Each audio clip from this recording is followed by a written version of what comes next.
2 years later. My firm, Vance Designs, had just hired its 7th employee. My salary was now 5 times what my father demanded I quit for. I was successful, confident, and completely independent. The certified letter from the bank was the first break in my 2 years of silence. I forwarded the bank's urgent refinance application to Mr. Jenkins. They were seeking a massive emergency equity loan. I didn't need to ask why.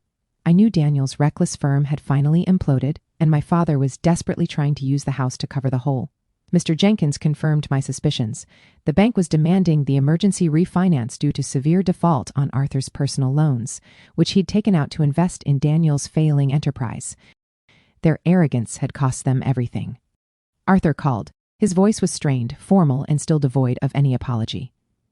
"The bank needs your signature, Jessica. It's a procedural formality. Get over here tomorrow morning." He was still demanding my compliance, still treating me like a child. I replied by professional email, copying Mr. Jenkins. "As a CO trustee, I require a full, line-by-line accounting of all trust-related losses before I can proceed. Direct all further communications to my legal counsel." The power shift was absolute. I was no longer his daughter. I was the legal gatekeeper. Daniel called, his voice stripped of all arrogance, tinged with desperation. "Jess, please. If you don't sign, Dad loses the house. You have to help us." The words confirmed their total financial collapse and their complete reliance on my mercy. I received the accounting. I saw the numbers, the reckless leveraging, the catastrophic investment in Daniel's firm. It was worse than I thought. My signature wasn't saving the house. It was saving the last vestige of their toxic, arrogant lifestyle. I agreed to a meeting, not at the house, not at the bank. I set the location at my flagship Vance Designs office. I made them come to my territory, forcing them to confront my earned success. Arthur and Daniel walked into my busy, bustling office.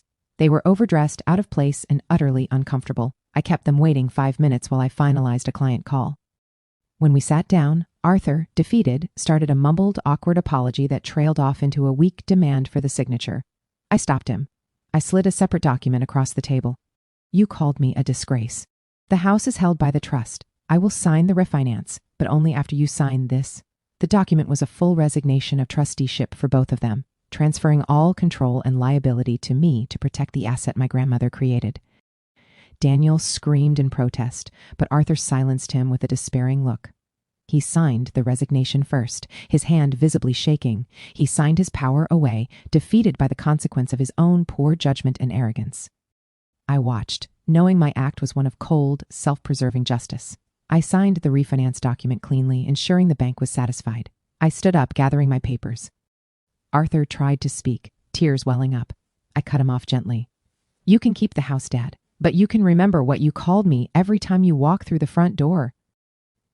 I walked out, leaving the signed documents behind. My internal monologue: "They called me a disgrace and banished me for ambition." I signed that paper and walked away, knowing the only true disgrace was their arrogance.